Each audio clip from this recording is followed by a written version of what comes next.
Panel discussions are a staple of the business conference. Designed to break up the monotony of the scripted keynote speech or the over-rehearsed PowerPoint presentation, the panel discussion allows the audience to listen in on a lively discussion between experts as they share their varied opinions on issues affecting an industry. At least, that's what they ought to do. A boring panel discussion can just as easily be the point in the conference where you run to the bathroom, duck out for a coffee, or start checking emails or social media from your seat. As an industry leader, you may be invited to take part in a panel discussion or even be asked to moderate one. Here are things you need to do to have an excellent panel discussion. Number 1, meet before the event. As a panel moderator, I insist on contacting each member of my panel beforehand and arrange for us to meet and discuss face-to-face. I suggest you do this a few days before the conference. As a panelist, I get nervous if I haven't been contacted days before the event. Too many conference producers leave it to the last minute and sometimes even arrange for panelists to meet just 30 minutes before everyone is due on stage. It is essential that you gather the members of your panel at least once. Not only do you want panelists to feel comfortable with one another on stage, as a moderator, it's your responsibility to know well in advance what each is going to talk about. You need to know each one's area of expertise, what points they want to make, and if there are to be any disagreements in the discussion. This is especially important if you haven't had a hand in selecting the panelists. Number 2, learn to dance. A good panel discussion is a dance, not a march. The worst panels are where the moderator asks a question and then gets each panelist to answer the question one by one. Then they ask another question and go down the line one by one again, with no opportunities to interact or have any kind of real dialogue. Great panel discussions are the ones that feel like you're simply eavesdropping in on an intense conversation between people who really know their shit. Why do I call it a dance? Well, because like a dance, someone usually leads while the other moves in step. If 2 dance partners went off and did their own thing independently of the other, that would look terrible. A good dance is where one dance partner's moves flow effortlessly with the others. Dance partners can also take turns taking the lead. As the moderator, if you've met the panelists beforehand, you would have a good idea which one has the tendency to dominate the conversation. Yeah, there's always one. And your job is to make sure that that doesn't happen all the time and that you give each dance partner the chance to shine. Number 3, have a point. Make sure you go into the panel discussion with a clear idea of the 1 or 2 messages you want to get across. You're participating in a panel discussion because you want to be recognized as an expert in your field. So if you want to get invited again, you'd better be memorable.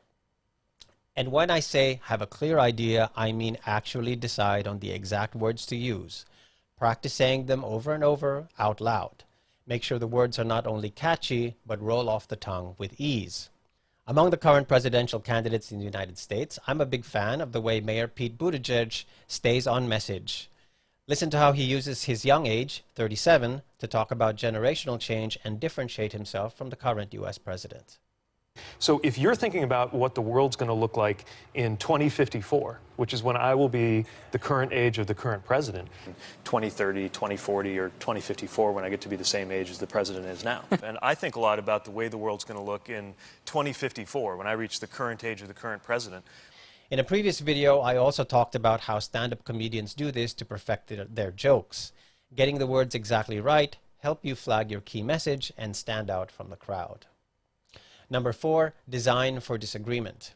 The most boring panel discussions are the ones where everyone agrees and everyone makes the same points over and over. In an ideal world, the moderator handpicks the panelists to have the most interesting combination of opinions, but that isn't always the case. This is why tip number 1 is so important. If you know your panelists and their points of view, you can steer the discussion in such a way that these opinions come out, especially when they're opposing opinions. Conflict makes for great entertainment, so panelists disagreeing on stage should be a good thing. In Asia, of course, we tend to be a lot less confrontational than in the West, but there are ways to disagree without being abrasive and while maintaining mutual respect. As a panelist, one way to politely disagree is to flag your contrarian opinion up front. I'm going to push back on that, or I have a different point of view from that. These are tactful ways to signal disagreement without offending your fellow panelists. Hold on. Shut up, moron. Shut up. Okay, hold on. Shut up. You don't know what you're talking about. You don't know what you're talking about, idiot.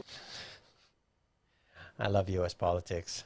Anyway, thanks for listening. I offer my services as keynote speaker, conference moderator, and executive trainer. Keep me in mind when you're putting together your next business event.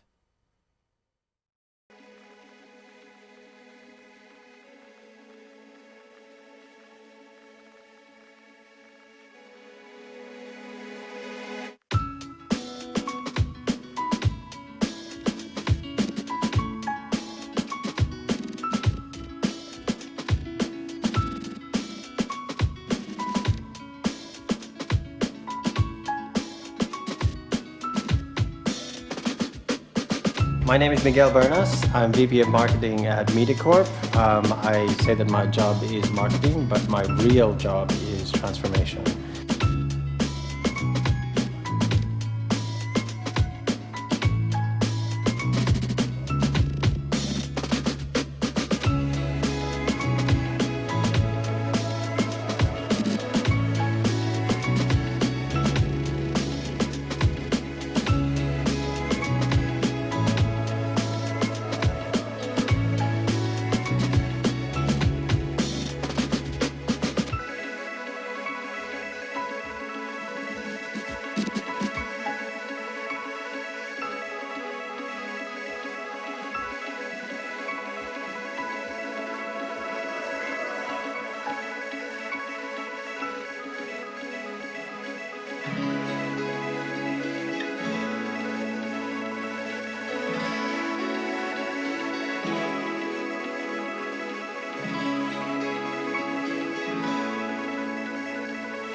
The best description I ever heard of how to think about your audience, whether it's your Instagram followers, your YouTube subscribers, your email newsletter subscribers, or your LinkedIn followers.